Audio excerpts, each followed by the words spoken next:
Hello, anti-novelists, Lilligans, curious onlookers, and friends. Welcome to the start of another week in the library, where I'm working on the book Zettelkasten for Fiction, Where Imagination Finds Order. That is the book that I'm writing for you to help you get your fiction book written. So, what are you looking at? You're looking at my index.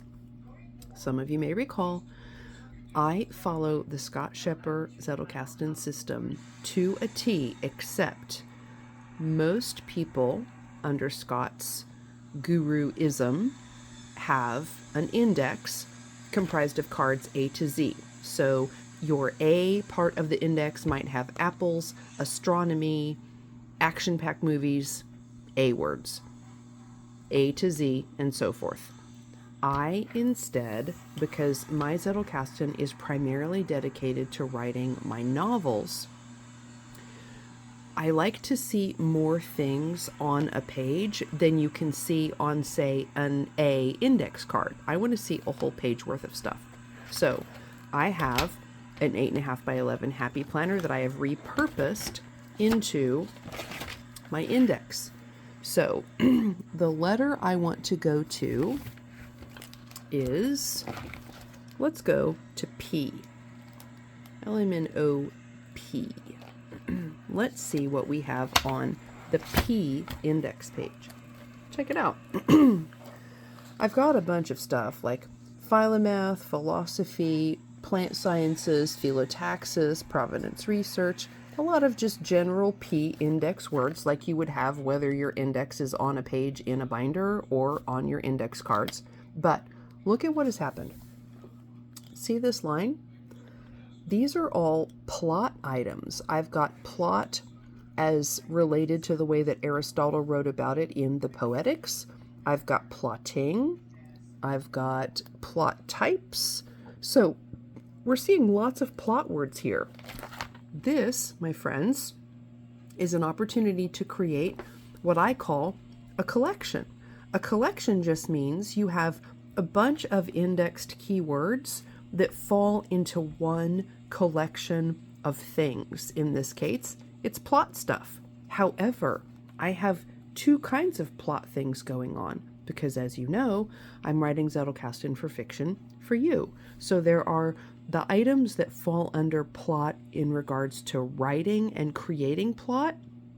So those are technical things.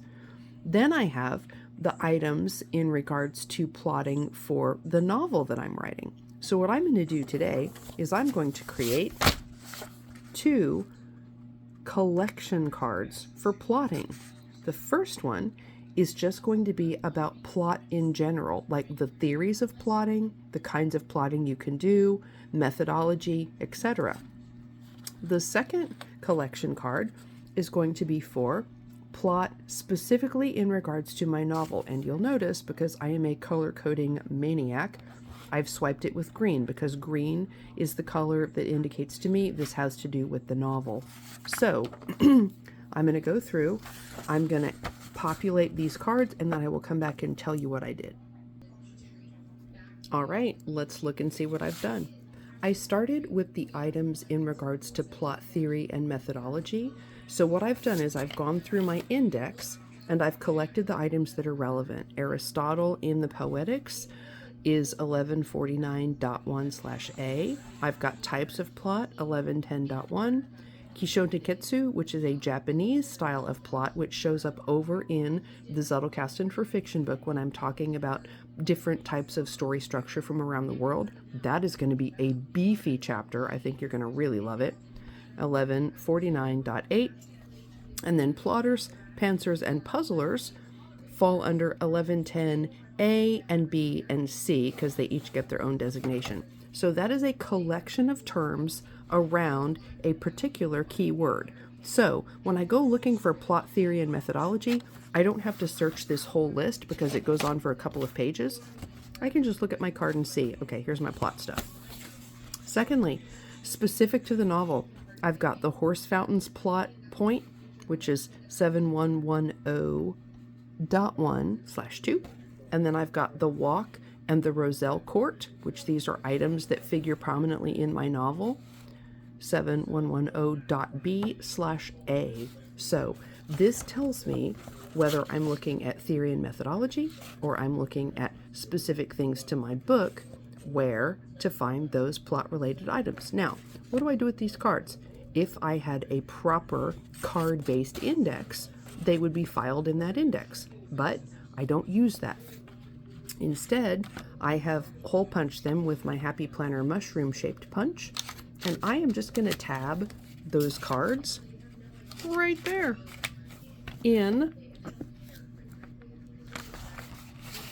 where the P tab is. So anytime I pull out a collection of cards, a collection of key terms, they just go on a card, the card gets punched and goes right under that letter, so they're still alphabetized just like if they were in an index. Let's go over to C.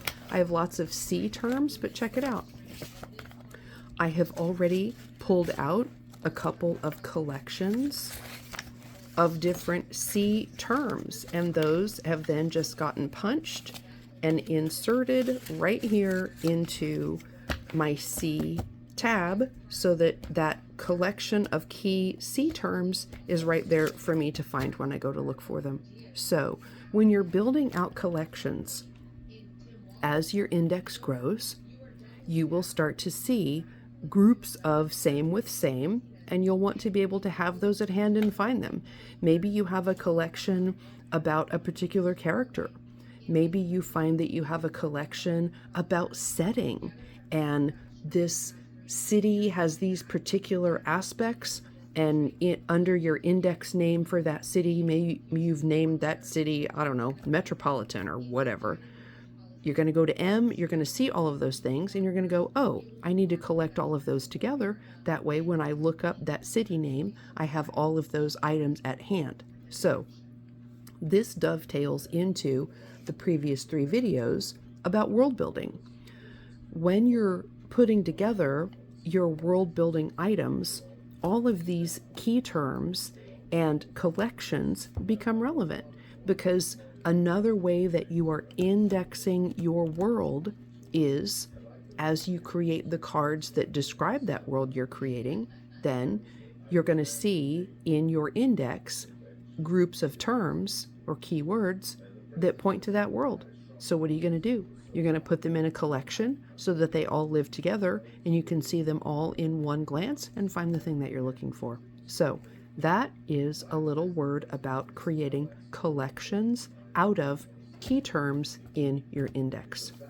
So it is a rainy Sunday here in Missouri on the cattle ranch. I'm going to go lock up my chickens because they are running all over the yard. Hopefully I can dodge the raindrops. We'll see.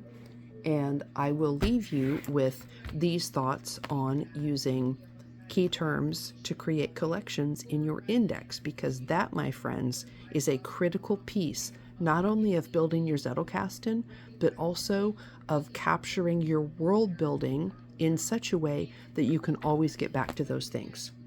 So stay scribey. I will see you in the next video tomorrow.